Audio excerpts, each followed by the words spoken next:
আসসালামু আলাইকুম সবাইকে। কেমন আছেন সবাই? আজকে আবারও একটি ব্লগ ভিডিও আপনাদের সাথে শেয়ার করতে চলে আসলাম। আজকে দুপুরে রান্নাবান্নার জন্য যা, যা করেছি তাই ছোট আকারে আপনাদের সাথে শেয়ার করতে চলে আসলাম। তাহলে আর কথা না বাড়িয়ে চলুন দেখে নিই।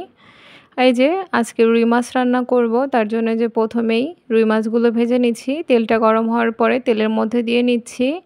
আর তেলটা গরম হওয়ার পরে এর মধ্যে সামান্য একটু লবণ দিয়ে তারপরে মাছগুলো দিয়ে দিই, এতে করে তেলটা কম ছিটে পড়ে।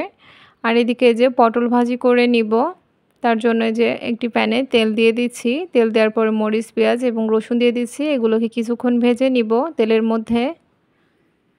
মরিচ পেঁয়াজগুলো ভাজা হতে হতে এদিকে আমি মাছগুলোকে একটু উল্টে দিব। এক সাইড ভাজা হয়ে গিয়েছে। আর এভাবেই আমি সব কিছু গুছিয়ে নিয়ে একবারে দুই চুলাতে রান্নাগুলো চড়িয়ে দিই, এতে করে রান্নাটা সহজে তাড়াতাড়ি করে নেওয়া যায়। আর এদিকে দেখুন মরিচ, পেঁয়াজ এবং রসুন ভেজে নিচ্ছি। হালকা কিছুক্ষণ ভেজে নেওয়ার পরে এখন কেটে রাখা পটলগুলো দিয়ে দিব।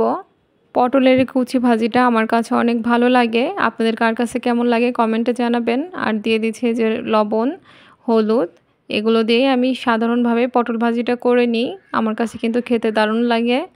এখন এই যে পটলটাকে একটু নেড়ে দিচ্ছি, অনবরত নেড়ে মিশিয়ে দিয়ে অন্যদিকে যে মাছ ভাজাটাও হয়ে গিয়েছে, এই মাছ ভাজাগুলোকে আর একটু উল্টে পাল্টে একটু কড়া করে ভেজে নিব। ছেলের বাবা আবার একটু কড়া মাছ ভাজা খেতে পছন্দ করে। আর এই যে মাছ ভাজাগুলো হয়ে যাওয়ার পরে এগুলোকে উঠিয়ে নিচ্ছি। এখন আরও কিছু মাছ ভেজে নিব, তার জন্য দিয়ে দিচ্ছি।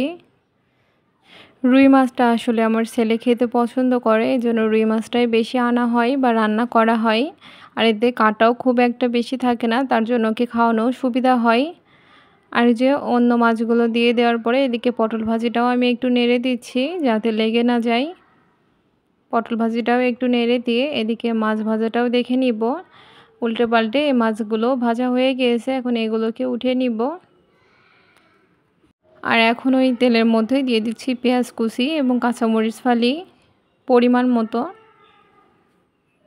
আর এগুলোকে কিছুক্ষণ তেলের মধ্যে ভেজে নিয়ে এখন বাটা মশলা দিয়ে নিচ্ছি। রসুন বাটা, জিরা বাটা, বাটা মশলাটাও ভেজে নিব কিছুক্ষণ। আর ভেজে নেওয়ার পরে আমরা সাধারণত সব রান্নাতেই বাটা মশলাটাই ব্যবহার করে থাকি, এতে রান্নাটা করাও সহজ হয়। মশলাটা একবারে বেটে রাখি কয়েকদিনের জন্য আর সেটাই ব্যবহার করি। আর যে এখন গুঁড়া মশলাগুলো দিয়ে দিচ্ছি, সামান্য পানি দিয়ে কষিয়ে নিব।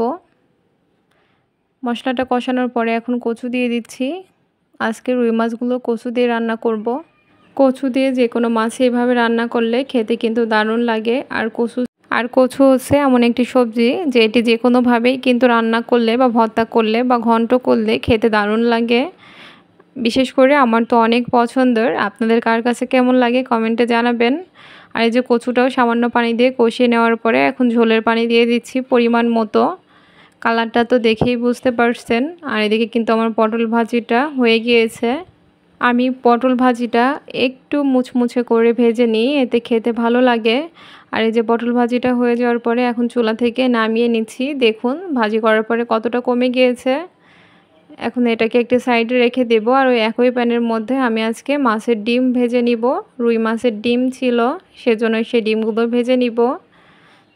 তার জন্য এই যে তেল দিয়ে তেলের মধ্যে মরিচ এবং পেঁয়াজ দিয়ে নিয়েছি এবং মরিচ পেঁয়াজটাকে কিছুক্ষণ একটু ভেজে নিব। আর এদিকে কচুগুলো সিদ্ধ হয়ে গিয়েছে, ঝোলের পানিটাও কমে এসেছে, তাই মাছগুলো দিয়ে দিব। ভেজে রাখা সবগুলো মাছে আমি দিয়ে দিচ্ছি। আর এখন ঢাকনা দিয়ে অপেক্ষা করব ঝোলের পানিটা আর একটু কমে আসা পর্যন্ত। আর এই যে দেখুন আমার তরকারিটা কিন্তু অলমোস্ট কমপ্লিট। এখন এই যে একটু উপর থেকে ভাজা জিরা গুঁড়া দিয়ে চুলাটা বন্ধ করে দিব। আর শেষের দিকে ভাজা জিরা গুঁড়োটা দেওয়ার ফলে কিন্তু সুন্দর একটি স্মেল বের হয় আর কালারটাও দেখতে ভালো আসে। এদিকে আমার কচুর ঝোলটাও রেডি, ওটাকে সাইডে রেখে দিয়ে এখন মাছের ডিমটাকে ভেজে নিব। আর অপর চুলায় আমি ভাতের চালগুলো ধুয়ে বসিয়ে দিয়েছি, ভাতটাও একসাথে হয়ে যাবে। আর এদিকে যে মরিচ পেঁয়াজটা কিছুটা ভেজে নিয়েছি হালকা ব্রাউন করে। আর এখন এর মধ্যে মাছের ডিম দিয়ে দিব। আর মাছের ডিমটা আমি আজকে চটকে নিইনি, একটু ছোট ছোট করে কেটে নিয়েছি। আর তার মধ্যে হলুদ, লবণ এবং একটু জিরা বাটা দিয়ে নিয়েছি। আর এই যে এগুলো দিয়ে অনবরত নেড়ে মাছের ডিমটা ভেজে নিব। চটকে দিলে মাছের ডিমটা আসলে একটু কেমন যেন হয়ে যায়, সেজন্য আমি আজকে একটু ছোট পিস করে কেটে দিয়েছি।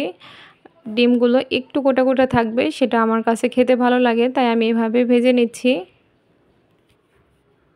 আর রুই মাছের ডিম ভাজাটা কিন্তু আমাদের পরিবারের সবাই অনেক পছন্দ করে, তাই একদম টাটকা ফ্রেশই ভেজে নিই। আর এই যে কথা বলতে বলতে রুই মাছের ডিমগুলো ভেজে নেওয়া হয়ে গিয়েছে। এখন এগুলো চুলা থেকে নামিয়ে নিচ্ছি। দেখুন মাছের ডিম ভাজিটা কিন্তু দারুণ হয়েছে। এটাকেও এখন একটি সাইডে রেখে দিব। আর ওই একই প্যানের মধ্যে আমি আরও একটি জিনিস ভেজে নিব। কি বলেন তো? মাছের নাড়ি ভাজবো। মাছের নাড়ি ভাজা কে কে খেয়েছেন? তার জন্য যে প্রথমেই পেঁয়াজ এবং মরিচ দিয়ে নিচ্ছি, এগুলোকে একটু কড়া করে ভেজে নিব, কেননা মাছের নাড়ি দেওয়ার পরে এগুলো আর ভালোভাবে ভেজে নেওয়া হবে না। আসলে রুই মাছের নাড়ি ভাজাটা আমার আর আমার ছেলের অনেক প্রিয়, তাই আমি নাড়িটাকে আলাদাভাবে রেখে দিই। বড় রুই মাছের নাড়ি হয় অনেকটা। এই যে নাড়িটাকে কিন্তু আমি খুব ভালোভাবে পরিষ্কার করে নিয়েছি। আর মাছের যেই পটকাটা থাকে সেটাকে কিন্তু আমি একটু ছোট করে কেটে দিয়েছি, যাতে ফুলে না ওঠে। তেলে দেওয়ার পরে কিন্তু এটা অনেক ফুলে ওঠে। আর এভাবে ভেজে নিলে কিন্তু খেতে খুবই দারুণ লাগে। যারা খাননি তারা একবার এভাবে একটু খেয়ে দেখবেন, খেতে অসম্ভব মজা লাগে। যারা একবার খাবেন আর এই স্বাদ ভুলতে পারবেন না, আর নাড়িটাও আর ফেলবেন না। মাছের নাড়িগুলো পরিষ্কার করাটা একটু ঝামেলার হয়, একটু সময় লাগে, তবে কিন্তু খেয়ে অনেক তৃপ্তি পাওয়া যায়। আর এই যে আমার মাছের নাড়ি ভাজাটাও হয়ে গিয়েছে, সেটা চুলা থেকে নামিয়ে এখন এই যে শাক ভর্তা করে নিব। এটা কচুর শাক, কচুর যে ডাঁটাগুলো থাকে সেই ডাঁটাগুলোর শাক। এই শাক ভর্তাটা আমার শাশুড়ির জন্য করেছি, তার অনেক প্রিয়। আগে প্রথমেই সিদ্ধ করে নিয়েছি, পরে দেখলাম যে একটু পানি লাগবে, তাই একটু সামান্য পরিমাণে পানি দিয়ে নিচ্ছি। আর দিয়ে নিব কাঁচামরিচ আর লবণটাও দিয়ে নিয়েছি।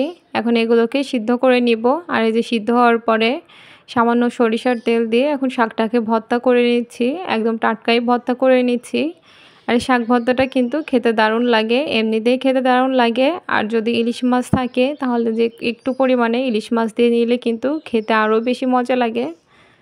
আর কথা বলতে বলতে আমার শাক ভর্তাটি হয়ে গিয়েছে, দেখুন। আর এইভাবেই কিন্তু মোটামুটি আমার আজকে রান্নাবান্নাগুলো শেষ হয়ে গেল দুপুরের।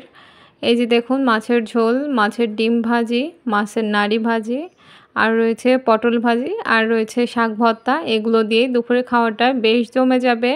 আর আজকের ভিডিওটি কেমন লাগলো কমেন্টে জানাবেন। আর ভালো লাগলে লাইক করতে ভুলবেন না। আর পেজটি ফলো করে দিবেন, চ্যানেলটি সাবস্ক্রাইব করে দিবেন। সবাইকে আল্লাহ হাফেজ।